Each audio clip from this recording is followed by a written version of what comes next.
Ngritja e kësaj çadre përpara Bashkisë së Shkodrës ka sjellë një përplasje mes policisë së shtetit dhe punojësve të bashkisë.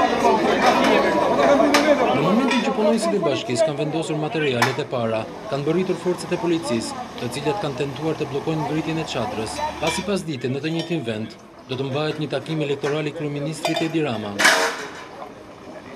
Përfaqësues të Partisë Socialiste pretenduan se bëhet fjalë për një provokim të bashkisë.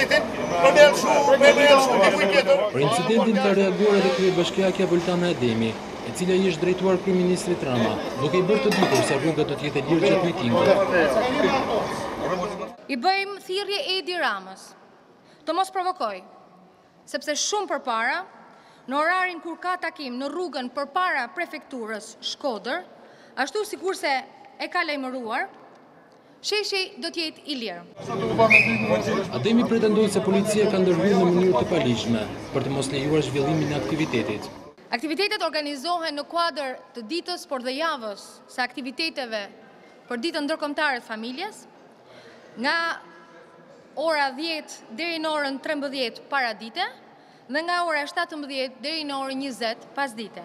Pas debateve, uniformat u larguan dhe lejuan ngritjen e çadrës, e cila ka qëndruar përpara bashkisë deri në orën 13.